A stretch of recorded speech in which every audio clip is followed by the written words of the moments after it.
Today, we're going to be looking at this essential question. How did the colonists organize for the next stages of the rebellion, and how did the British react to this?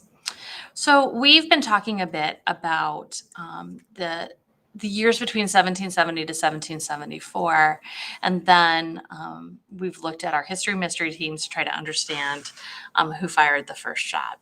I want to back up just briefly.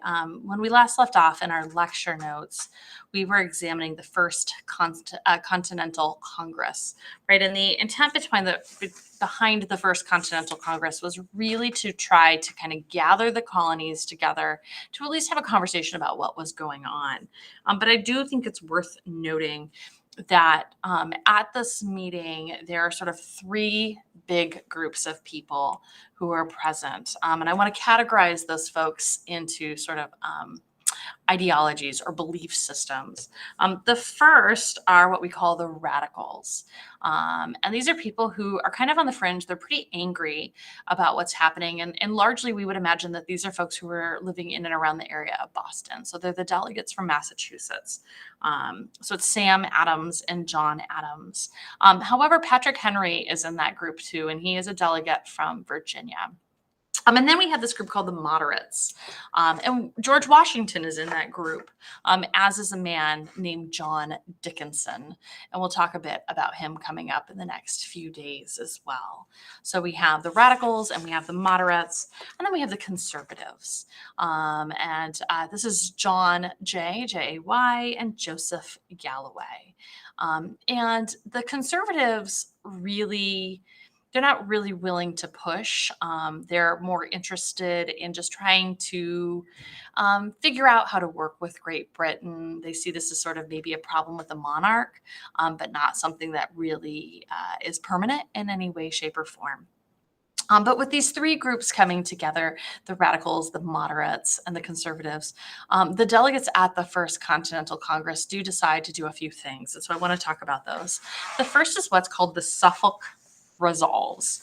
And this is basically an intent to boycott all English goods. So the delegates decide that they want to cut off all trade with England, and they're hoping that that will hurt England pretty severely. Because if they can cut off the trade with England, then that's going to hurt England's economics. They don't get these raw materials coming in.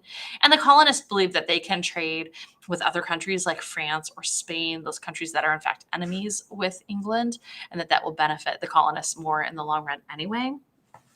Also coming out of the First Continental Congress is what's known as the Declaration of Rights and Grievances. Nope, this isn't the Declaration of Independence. We're not quite there. But what the Declaration of Rights and Grievances is a list of complaints. Grievances are complaints. And so these delegates at this meeting decide to kind of list their complaints that they have with the British government, hoping that Parliament will fix some of these problems. If they know that there's problems, right, then they'll fix the problems. And remember, we've talked about English common law. You have to express that there's a problem first. And so that's what they're trying to do here. They totally understand, and they list this in the document, that Parliament has a right to regulate commerce, and they have the right to make laws for the colonists. But the colonists are simply asking, at least these delegates are asking, for some committees to be opened up that the colonists can sit on so that they can kind of air and share what their experience is like living on the other side of the ocean and working with the British government as they do. But coming out of this meeting of the First Continental Congress, and certainly nothing that gets shared with the British government, is an agreement. And that is that if nothing changes, meaning like if the British government doesn't respond to the actions of the First Continental Congress, then this group is going to meet again. And their plan is to meet in May of 1775. And then, as you know, as you're learning, Lexington and Concord happens on April 18th, 1775.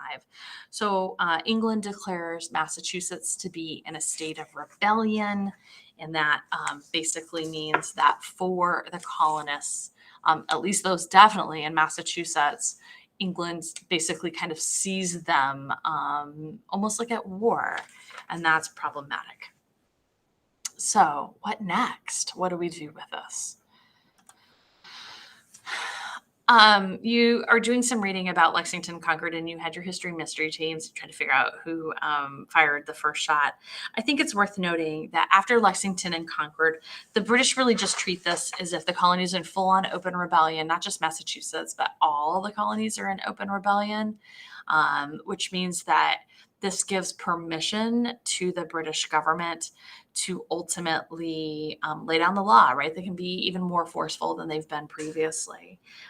We know that General Gage basically declares that all the settlers that are bearing arms and those that are aiding in the colonists' work, and even like Minutemen, for example, that they're rebels and that they're traitors.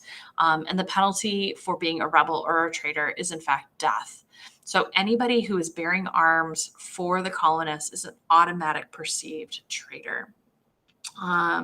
Although the British government decides to offer a quote unquote pardon, meaning that if a rebel or a traitor were to swear allegiance to the British government, particularly to the king, they could get out of that death sentence, right? So this is a way that the British government tries to convince soldiers that are colonists to kind of transfer from being colonial sympathizers to supporting the British cause. And then another battle ensues, and this is known as the Battle of Bunker Hill. It's oftentimes considered the first real battle, although I think Lexington and Concord is definitely a battle by all means. So what next? Basically, fighting is occurring in all of these little pockets. And we see royal governors kind of fleeing from the colonies because they're pretty nervous and they're afraid of actual physical harm. In fact, Ben Franklin's son, William, was a royal governor of New Jersey, and he, in fact, gets arrested. And Ben Franklin has to plead for his own son when Ben Franklin is on the other side of this. In fact, it's kind of one of those fun stories in history is to realize that while Ben Franklin ends up being a patriot, his son is a loyalist to the British government. So as fighting continues in 1775, we start to see some pockets of individuals that begin to start talking about independence. It's not widespread, but it does sort of exist. And some people begin to wonder, like, is this a war for self-defense? Is it a war of independence? Is it a war at all? And I think definitely for many colonists, they perceive this as a war. We start to see the number of letters and percentages of the committees of correspondence increasing, and we've talked about them a little bit more. And they're using the committee work to spread the grievances and the complaints so that the other colonies know exactly what's going on. It's really important that they do. And so as we move into the British reaction now and talk about this bullet point, understand that the British are really concerned. Essentially, they're really outnumbered as royal officials in the colonies. They try to rally those loyalists because they need them, if we're being honest, again, because they are outnumbered. And in fact, in 1775, Great Britain passes what's called Lord Dunmore's Proclamation. And in Lord Dunmore's Proclamation, the British government offers freedom to any enslaved person who would agree to fight for the British, provided that the British win. Of course, if the colonies win, the British can't guarantee an enslaved person's freedom. Because that enslaved person would be there in the colonies. And so it's a way to try to increase their numbers and to ensure that the numbers increase for the British side in the war, because certainly they're pretty concerned that they're going to be outnumbered by the colonists. And, ultimately, too, I think the British are trying to hurt the economy of the South, which is largely dependent on enslaved people's labor. And there's some concern that maybe that if the British can convince enslaved people to become British citizens, or at least to fight for the British government, that could really maybe even turn the southern colonies, which were largely more loyalist than other places, maybe to just completely favor the British and to kind of move away from some of these calls for independence.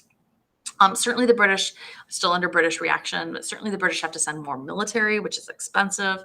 And we definitely see a lot of debates happening in Parliament, particularly between these political groups, the Whigs and the Tories. And the Whigs are sympathizers to the patriot cause of the colonists, and the Tories are not. They just don't favor independence for the colonies, or really believe that the colonies have sort of any wiggle room to negotiate for agency and rights. And lastly, we start to see some pressure from British citizens who are really frustrated with the British government, because this is also taking a lot of time and effort away from managing British affairs on the island. And so the island of Great Britain is what I mean by that. So it's costly in terms of money and in time.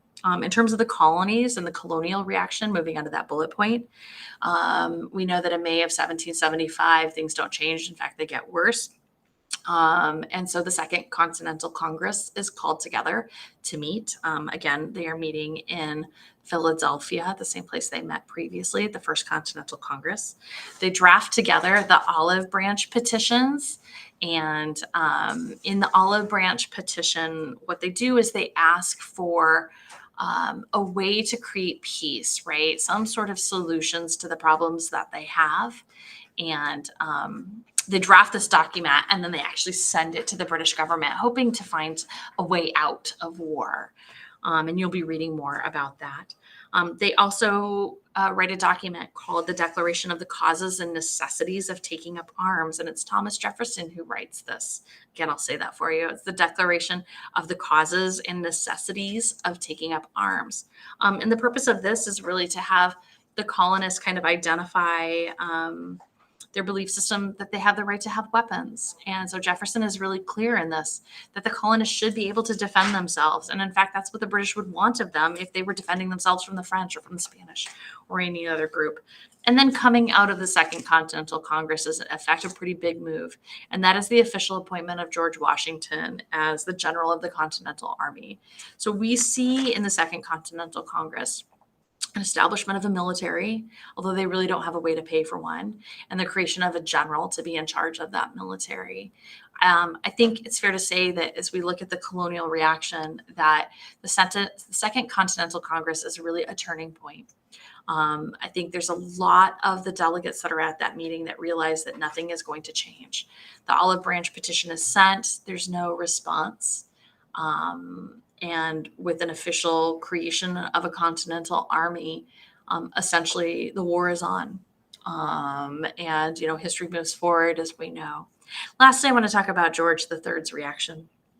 As I just mentioned to you, the king completely disregards the Olive Branch petition. He never responds to it. And he declares that the colonies are in full-on rebellion in August of 1775, allowing for the war to take place, officially, kind of on paper. And so that's where we end in our discussion today, trying to catch you up in this time period. We go from 1774 with the First Continental Congress results through Lexington and Concord, which you've been learning about, into what happens afterwards. So when we meet up together, we'll talk about the Declaration of Independence, and we'll look at a few clips to kind of make sure that we're revisiting these concepts. It helps to have the visual. And we'll talk about the next steps as America moves towards independence. So thank you, and I hope you have a great day.